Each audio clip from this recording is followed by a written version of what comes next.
Hej kollegor. Jag slår er ner.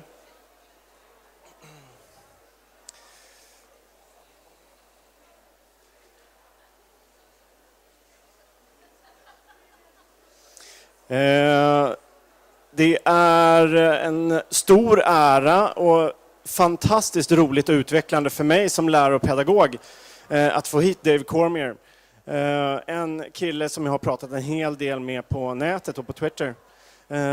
Och bland annat mannen som levererade den här modellen till mig, Kevin, den som vi har här på golvet. Som jag tycker är väldigt intressant vad det gäller just skola och skolutveckling. Hur tänker du när du går över tröskeln in i klassrummet? Vart någonstans befinner du dig mentalt? Vilket typ av lärande kommer du tillåta i klassrummet?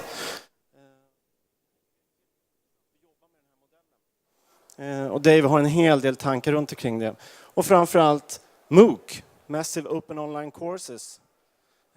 Är det att befinna sig i kaos eller kanske i någonting som är lite mer komplext?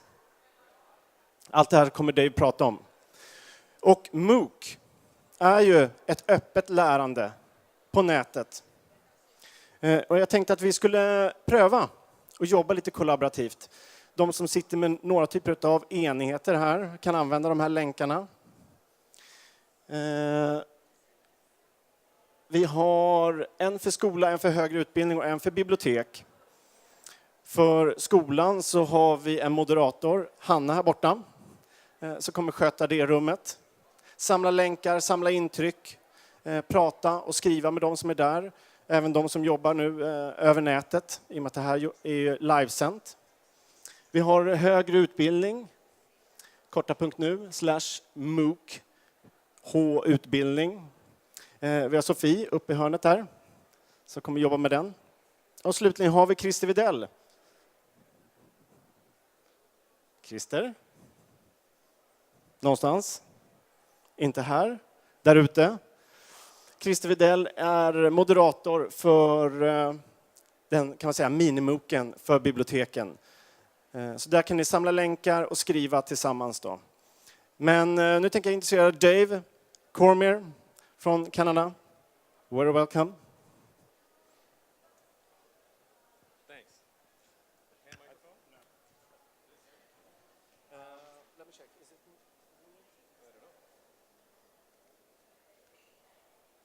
Perfect.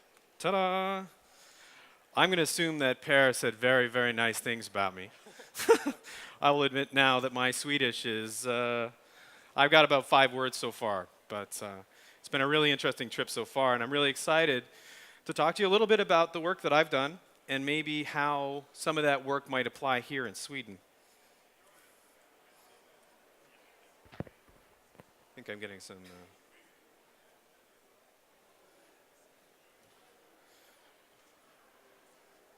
Come on. Yay! Okay, so for this talk today, and we're about quarter after now, and I know that Helen is coming on at 11, so I'll try to keep this down to time. But we're going to talk about 3 questions around MOOCs. We're going to talk a little bit about the Kevin model, and we're going to talk about how I think maybe this could be something that it could apply here in your situation. To start out, I'd like to tell you a little bit about me. My name's Dave Cormier. I work at the University of Prince Edward Island, which is on a tiny little island on the east coast of Canada. For those of you who are aware of the weather patterns in the world right now, it is raining a lot at my house. But my family is safe, which is good. About 4 years ago, I got together with some of my colleagues in Canada and started working on something that we eventually called a massive open online course. I have the honor and the embarrassment of having been the person who named that a massive open online course. I say honor and embarrassment because in some ways it's a useful word and in some ways it's just confusing. But we'll talk a little bit about that today. I've also worked with teachers in educational technology on a community called EdTech Talk for 7 or 8 years. We've been part of hundreds of projects that have been done in classrooms around the world. And it's something I'm really passionate about, both the ways in which teachers can use community to help learn and bring themselves together, and in some ways just feel good about their teaching and not feel alone. I come from a really small town in Canada where most teachers there are the only teacher who do what they do, and finding ways to connect online with other teachers who are doing the same thing can be really important to them. Question number 1, why do we teach? And this comes down, it's an important question, but it's a difficult one in some sense, and it's one that I find that people argue about a lot, but it's one of those questions that the internet forces us to ask.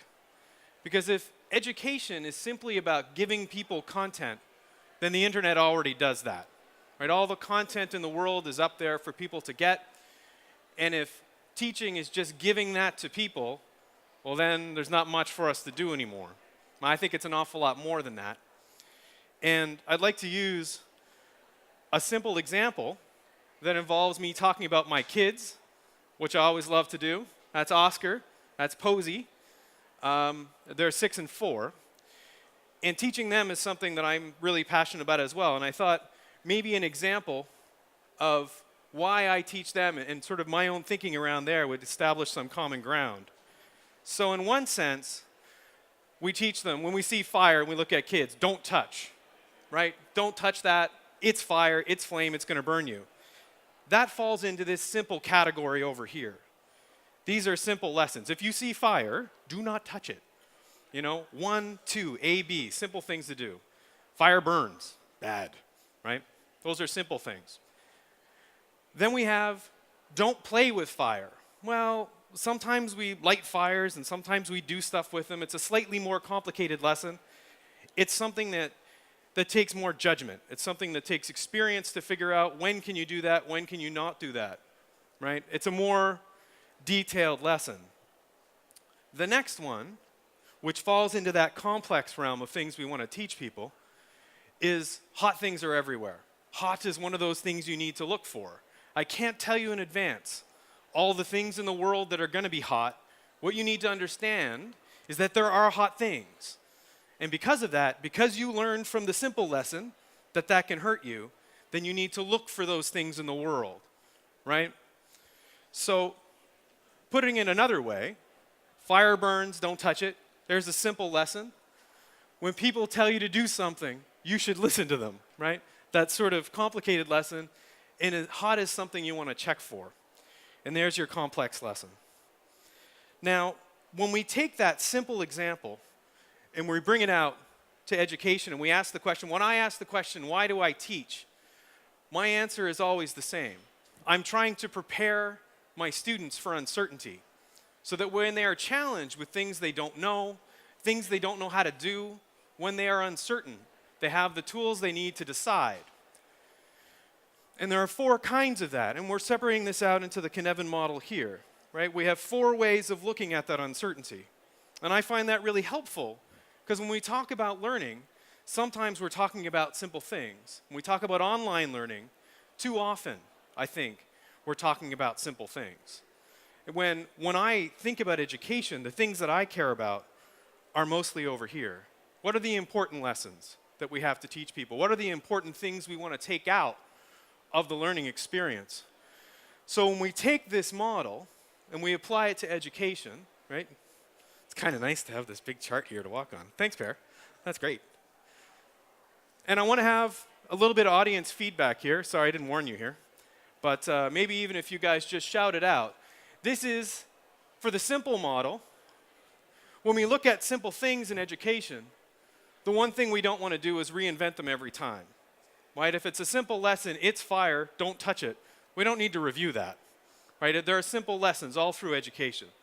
We want to establish best practices. What do we do in those situations? In this day and age, we don't want to print those things, put them in Google Docs so you can adapt them as things change. And what you never want to do with simple things is have everybody reinvent all the simple things and all the answers to them. Because they're easy answers. And if somebody else has figured out the answer to those things, then we should be able to collaborate with our networks and get to those best practices, right? And this is so much of the work that you're doing. That's so interesting. I hope we get a chance to talk more about that later. So to go around to the crowd, when you look at your own teaching and you come up with a simple challenge, a simple piece of uncertainty, and the answer is, we do it like this. Can you give me an example of that in your own work? Here's the waiting time where I'm quiet until somebody answers my question. A lot of you are educators, you know what this is like. A simple example in your own work. I have a microphone. You do. Grammar. Grammar's a good example. Totally. Have another one. Turning on a computer. Oh, they're all nodding their heads. Come on. I can go have a seat on my chair. You have a very quiet crowd here today, Per. Don't make me pick people out.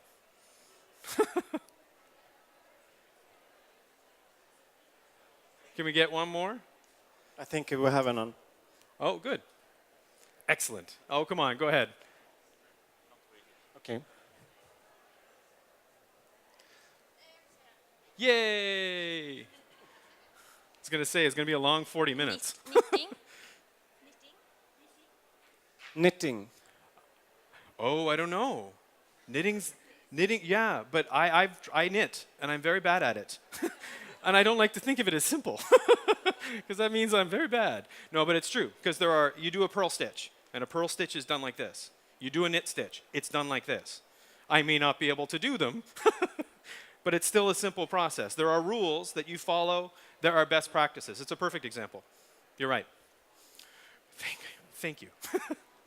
All right, so let's move on to complicated, right? That takes us to a different level. When you look at complicated, normally we're going to be talking to an expert, somebody with experience. I should get into the complicated section here. That's so great. When we look at it, the first thing you don't want to do when you see a complicated problem is just go, we can't do this. And I think a lot of people end up doing that. What you need to do is start planning your way through that. Start figuring it out. This is the worst one, I think, in any of these lists. What I see again and again in school after school, it doesn't matter what country I'm in, is people will go online and look at what someone else did and then do that same thing. And in a complicated situation, that is not good. What it means is you don't know any of the decisions they made. They may have chosen the worst thing possible, right? You have no sense of why they made that decision. What you want to do is follow good research practices. Go out, find many examples, cross-examine them, try to figure out how you can do that. You don't want to just do it yourself. You want to find some experts to do this. An example that I always think of is how do you make decisions about buying technology for your school? It's not like there aren't right answers. You could go, say, Apple or PC. Is one better or one worse? Well, you probably all have opinions about that, or some of you probably do. But there's no right answer. It helps to have expert consultation, right? And then you can make a reasonable decision among 2 or 3 examples. So if we look at complicated and we say it depends, you can do it like this or like that, I'm going to ask you again. Can you guys give me an example from your work of those things that are complicated? There's a right answer. You have this choice or maybe a third choice. Expert consultation can help you through that process. What's that? Choosing a learning platform is a great example. I'm going to keep going because we were short on time. Chaotic situations happen all the time. This is a situation you're not prepared for. It jumps out of nowhere. And you go, oh no, what's going to happen here? What you don't want to do in those situations is wait. You need to act. You need to try again. And you don't want to do this very often, right? And when we look at those chaotic situations, the one that I think of is cyberbullying. You don't wait. You don't make a consultation. You don't go and call someone and wait for permission. It's the sort of thing you need to engage in right away, right? You need to go in and deal with the safety of the child, and then afterwards you go, okay, so we did that. How did it work? And then you work on it after. So those chaotic situations are about doing things right now. Which gets us to the last box, which is complex situations. Is that me? Complex situations. And for Per's sake, here's your rhizome. And these complex situations are the one that with the internet, we have the real chance of addressing because we can pull ourselves together. It's not a one-answer situation. You need to experiment, you need to iterate, and you need to collaborate with people, right? So a complex is, let's experiment a bunch of things, let's see what a combination of things might work. It's complicated, and it's always complicated. The example I think of is, how do I use Twitter in the classroom? I don't know. I've been using it for years, and I still don't know the answer to that question. It totally depends. How do I use blogging in the classroom? Depends on your classroom, depends on your kids, it depends on what you're trying to get done. It's a complex situation that requires complex answers. And as you walk around the Cynefin platform, and as you look at this model, what it's meant to do is help you make decisions, help you think about the things you're trying to do, and organize them so that they're effective. So if I'm trying to do something that's simple, I work towards best practices. If I'm trying to do something that's complicated, I work towards good practice, this choice or that choice. With complex, you try, see the result, try, see the result, work your way towards a good answer. And with a chaotic, you're inventing something new. It's a new challenge, and it's something you do something about right away. Anybody have any questions about that before we move on? You have not been a very noisy crowd so far, but I'll ask you anyway. You're good? All right, question 2. What is a MOOC? How many people know the answer to that question? How many people think MOOCs are going to kill education? Oh, come on. Well, there is that. How many people have never heard of the word in their lives? Again, I apologize for making it up. So, simply put, a MOOC is a massive, open, online course. Massive, so it's big, right? There are lots and lots of people. The first MOOC that we ran in 2008 had 2,300 students. Still not sure if we'll have to talk about that later, because you have a great course with 600 students in it going on here in Sweden. So it's massive. The massivest of the massive courses was close to 500,000 students, right? So a lot, big. Open, and this is really critical for me. The curriculum is open, the teaching is open, the access is open, participation is open, right? And in a lot of cases, I'm going to stop and listen to that for a while. Nice. In a lot of cases, it's going to be free and available for, it's open in that sense too, so it doesn't cost people to go in and do those either. It's online. Realistically, looking back, that's kind of obvious, but it's still there, and it's a course. And this is an important distinction. Right now, any of you can go onto the internet and learn almost anything, right? The internet is there. You can learn from it now. The advantage of a MOOC is it says, for these 10 weeks, we're going to try to focus the internet on one thing. So when we did a MOOC on the future of education, actually we're doing one right now. For 6 weeks, we're focusing on the future of education. All of us are coming together to have a conversation on that topic, and it gives some focus, it gives some organization, and it lets people who have never been in that conversation before join that conversation. And that's one of the big things about MOOCs, is that people who are comfortable online, people who have lots of connections online, don't necessarily need this. For new people, it's their first time coming in, don't have those networks established, a MOOC can be a fantastic way of becoming part of that conversation that's happening in whatever field that you're in. The first MOOCs that we did, these are a bunch of them. These are what are called CMOOCs. These are community-based MOOCs is what I would call them, where groups of people have gotten together, often in their free time, and put on courses about things that they love and care about. I've been in 7 of them, I think. They're ranged in size from 50 to 4,500, and they're about community and collaboration and open curriculum. The other end of that, and the ones that people are more familiar with, are the big ones. These are edX at Harvard and MIT, the Coursera ones at Princeton, Stanford, and there's more of them now, and things like Udacity. They have 100,000, 200,000, 300,000 students. And a partnership, which didn't even make it onto these slides because I read it this morning, between one of these companies and a university in the States means that you can take these courses now online for free and then go to a university and pay for the credit, right? Now, if we imagine, I was telling this story earlier, I was in India 6 months ago, and part of that discussion there was that they had 500 million new students that they were trying to teach in the next 9 years. 500 million. If you look at these guys, there's a whole new business model for education. It's the same kind of learning. It's old school, take this thing, take this thing, take this thing kind of learning. It's great in the sense that people around the world may get access to more education. It's also dangerous in the sense that the things that some of us care about education might change in this model. So MOOCs come in all kinds. Some of them are about community building.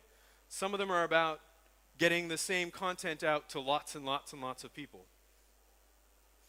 For the MOOCs that I do, and the one that I'm pitching to you guys here today, there are 5 steps to trying to do it. And it really does illustrate, I think, what I think you can get out of something that's like a MOOC. You orient yourself, you join the MOOC, you find out who's there and what's going on. You declare who you are. So that's about blogging or writing in discussion forums, making an identity for yourself online.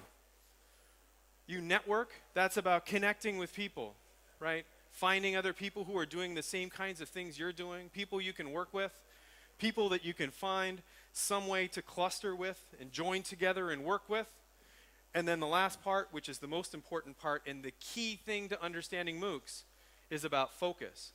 The outcomes, the success, whatever is going to happen to you inside of a MOOC is something that has to come from you.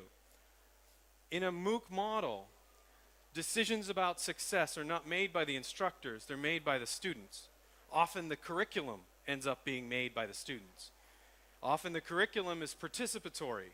So if you imagine 5,000 Swedish teachers inside of a MOOC, between those 5,000 teachers, every answer you need on every question is in that group of people. You don't need a textbook, you don't need a set curriculum, all you need are topics to keep people organized. Because all the answers are in that group of people. And what you need to do to succeed is find the 5 people of those 5,000 who are doing what you're doing, who can help you on the projects that you're working on, who you can bring back to your school, whether virtually or physically, to help fill the gaps in the places where you need them. Broadly speaking, the MOOC is the internet happening to education. We're writing a book on this right now. Essentially, this is the title. When you take the internet and you apply it to what we've been doing for years, the MOOC is one of the things that's going to happen. It's probably not going to go away. It'll change. But the simple fact is that we used to have to take a textbook, print it on paper, organize it from 1 to 200. A year, 2 years before a course started, put it in the mail, put it on a truck, drive it to a building, and hand it out to one person at a time. Those days are gone. And that's going to change things one way or the other. And our argument is that the MOOC is one of those ways in which that change manifests itself. My last question. Why would we want to do this here? And as I say, to some degree, you already have the starting of a MOOC here. What's her name again? Margarita. Yeah. So you have some of this happening already, which is very cool. But in a lot of ways, the goal here inside of a MOOC in Sweden would be getting access to everybody, right? Getting all those teachers joining in to get what we call the second wave, not the innovators, not the leading edge people, but the rest of them, the people who are still busy and still have kids and still have families and still have work they're trying to do, because it's not like teachers anywhere in the world are sitting around with nothing to do, right? I've yet to meet a teacher who is sitting around bored at night with nothing to do. It doesn't happen, right? It doesn't matter where you are. And if the MOOC's not useful and it doesn't make your life easier, then there's no sense doing it. And I think that the first thing that it provides is a community of people, particularly for those people who do special things, who are the only people in their school who do it, who have no direct colleagues that can help them with the stuff they're doing. The MOOC can help you find those people to collaborate with. And if you take a country that also has a culture, that also has a shared language, you have a real opportunity to pull those people together. So in my mind, when I look at Sweden, it seems like a perfect place to do that, right? We did this, we've been doing this for years. In a sense, I mentioned earlier that I run a community of educators. We've done 1,000 live webcasts. These are just regular educators who meet together every week and talk about their learning together. The problem with that is it's very difficult for new people to come in. And I think in Sweden, what you're doing here, if you set up a MOOC and you ran it 6 weeks a year, and then through the rest of the year, people talked and used those connections, and then met all back up again for 6 weeks the next year, what you get the chance is to structure around themes and around ideas, you know, and deal with those big themes and pull yourselves together. And you know, network learning, I've been talking about this for years, and that's true. But I think the technology has gotten strong enough now, it's gotten reliable enough now, it's gotten easy enough now, that the vast majority of people can get engaged in this process. You can think of a MOOC as a gathering place where we come together to meet each other, to get to know, to share the things we've done this year, maybe to learn from each other. You can also think of it as a networked national textbook. May sound strange. We think of textbooks as paper things that are stacked. But if you imagine all of those people coming together and all the things that they know, all the connections between all those people, you have a broad-based ability to learn from each other, right? You've got a set syllabus, a curriculum that you can learn from. And there'll certainly be frustrations in that, and there always is in joining and getting together and understanding how to do this stuff. But if you can fight through that initial frustration and that struggle, you can get to the point where you have an established way for new people to join the community of learning and to find out easy ways to get to know the things they need to do to get their job done. 2 more points before I turn this over. The first thing that people always say, how are you going to measure this? How are you going to figure out that it's working? How are you going to tell me that the people who take this course that you're talking about are learning things? We need to know what they're learning. We need to know that they've learned. The response that I have for that is the fact that you need it doesn't make it possible, right? It doesn't matter that you need it. The truth is I can't tell you whether or not a student over there has learned something. I can tell you, I can kind of look at them and kind of figure that out. I can give them some test that may standardize them against something else, but I'm not going to know. And when you're online, you're doubly not going to know, right? And what you need, the solution to that is to stop measuring it. Let people, particularly in this case where we're talking about teachers, let them be responsible for themselves. When people set their own goals, they're going to have to identify their own learning anyway. And the last thing, and maybe the thought that I leave you with, is if we work together and learn from each other, the community becomes the curriculum. Joining that community is the goal of the learning process. Thanks.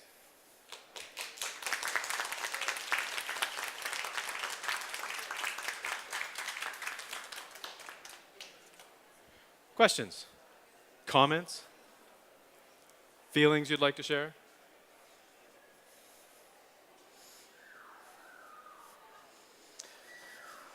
I think you really speeded up that lecture, as we have maybe 15 minutes left.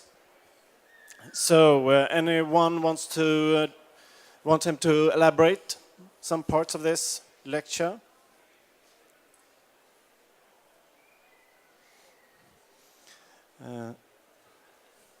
Here we go. Okay, so hi Dave. I followed. What's your name? Sorry. My name is Jonas. Jonas. I followed the first MOOC in 2008. Oh wow. And then in 2011 I got a MOOC bug. So I followed Change 11. I followed basically 3 different MOOCs at the same time. You're a very patient man. But the issue is that people who participate, and including me, it takes a lot of time. Sure does. To be involved in it. And the next thing is also, you said 6 weeks a year a Swedish MOOC could be running, and we could create like a community together, which I think sounds brilliant. But it's always says that the participation is like you are in sometimes, then you go out and you go in. So it's almost like you have this critical mass. Yes. So I mean, now I didn't know about this, but the 600 going now, would that be enough to create like a... I think it's working for you already. Yeah. Yeah, and, Margarita was telling me earlier that they have people who have posted 500, they were required to do 20 and have posted 500. Yeah. There are people who are coming back and returning, and after the course is finished, they're still staying together, right? I mean, we've seen this happen in any number of places. If people are passionate, I mean, using a MOOC to train people who aren't passionate is impossible, right? You can't expect people to feel responsibility to something they don't care about. One of the things about teachers is lots and lots of them care. Yeah. So it's one of those places where I think it can be really successful, Yeah. And particularly when it's directed specifically to what you're doing. Yeah. Say again. Specific, like you have a national curriculum here, Yeah. right? So you can really tailor this to be relevant to what you're doing. Yeah. Yeah, I think the key thing for me is what you said, to make things easier. That's right. If you can enroll people to that, doing it through a MOOC will make things easier, then it will roll. But a lot of times I meet people see the opposite. It's making it complicated. That's right. I mean, if everybody here is all doing on the same process, I think you've got a chance of pulling that together. I think that's the real advantage of it. Any more questions? Hi, Dave. Hi. I'm a high school teacher. Yes? What's in for me? What are you working on now? I teach Swedish as a second language. Swedish as a second language? Yes. I try to wrap my head around this and try to understand how can I try this in my classroom, because I need to get my students in the classroom. Yep. So if you imagine the way that imagine the MOOC as textbook. There are many people doing what you're doing across Sweden. Pardon? There are many people doing the same thing you're doing across Sweden. They have classrooms just like yours. Yes. Right. And they're every day developing curriculum and ideas for their students separately from you, in many cases working through the same ideas and coming up with the same solutions. Yeah. If you can find a way to think of that MOOC as a textbook from which you all work, right? If you can imagine it as that network textbook, and you have these people as resources that you can work with when you're stuck, when you're challenged. Don't think of it as a course that you're learning stuff from, but rather a way that you're meeting and working with people. So imagine having those 25, 50, 100, 200 people in your staff room, right?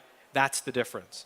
If you had all those people in your staff room now that you could turn to for help, for guidance, to help them, to work with, to think of new ideas with, your work would be stronger, right? That's a chance of being able to do that, right? It's a network you can rely on. Has it been tried in the high schools? We've been doing this really not in the, yes, it has been tried in high schools.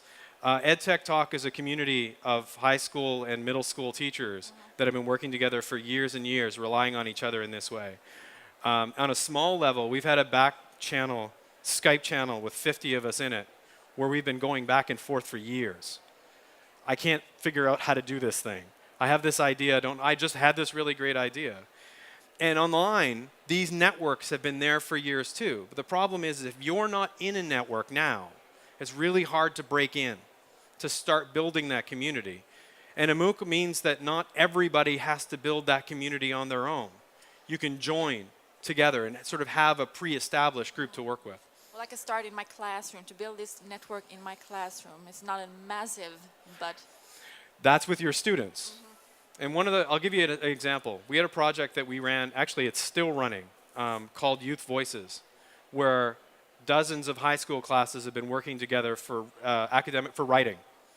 And the teachers come together online, they work out what they're going to do, and they share about a project a month across hundreds and hundreds and hundreds of students. Students come in, they type in this place, and they respond to each other, and they start making connections. They make cultural connections. It's more exciting to them to find other people to work with, but it also means that those teachers are sharing their ideas as well.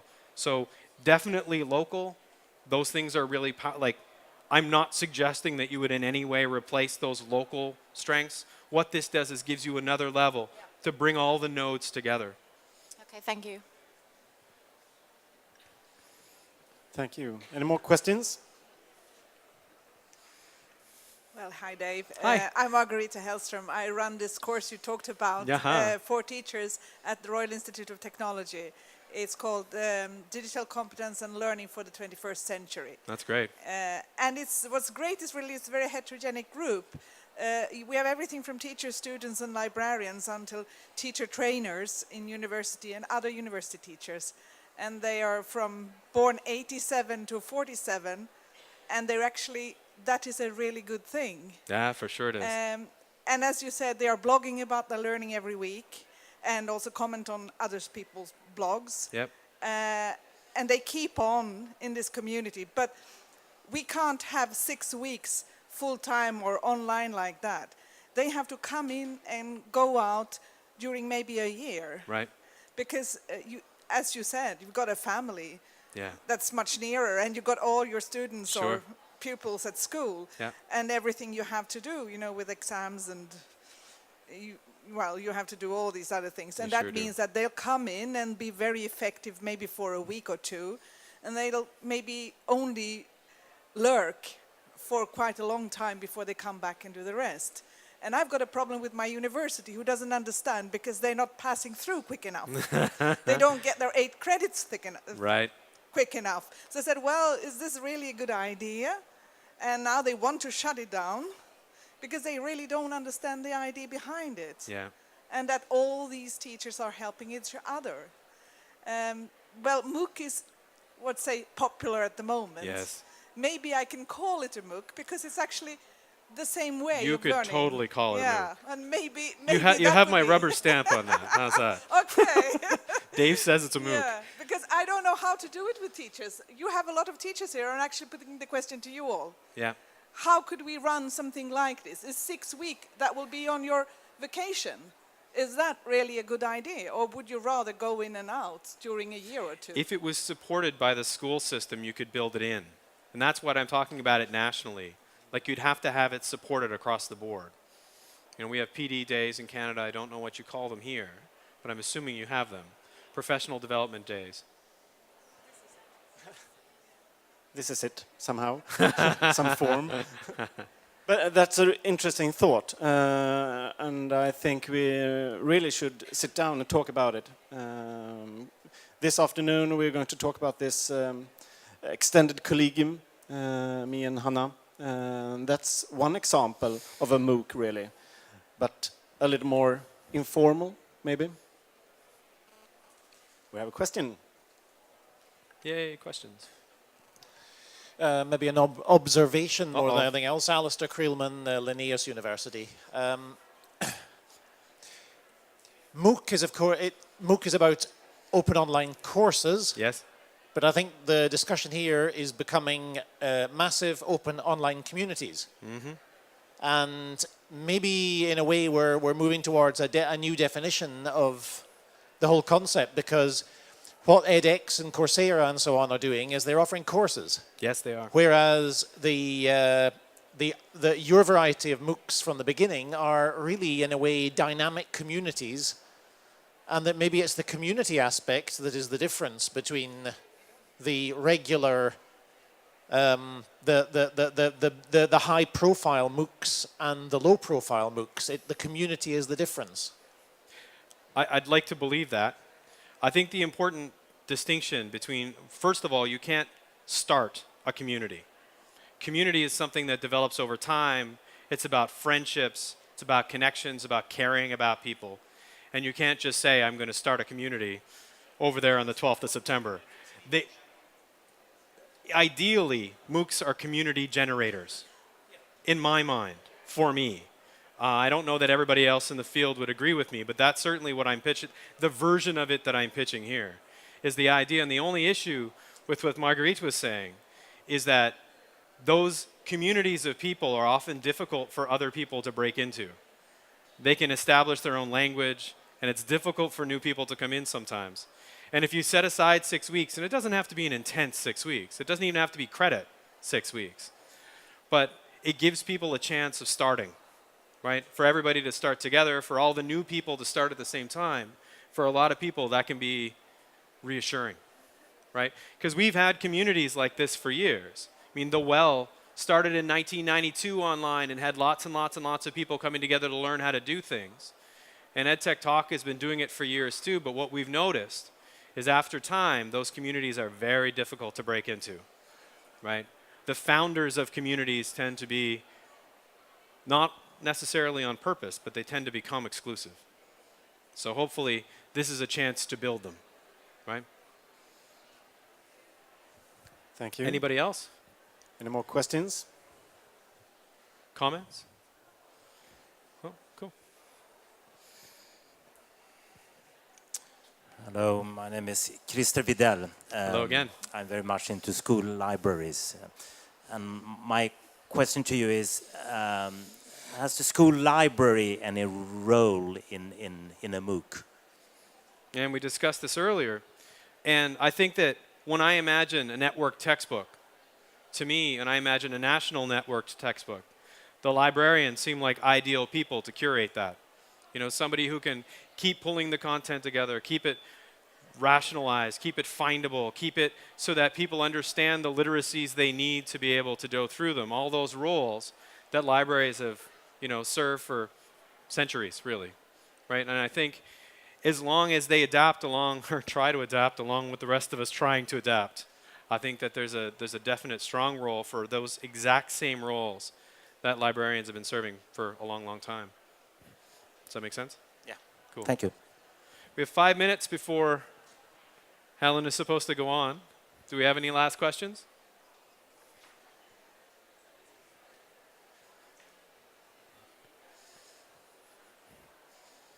Once, twice. Okay. An applause for Dave Cormier. Thank you. Thank you.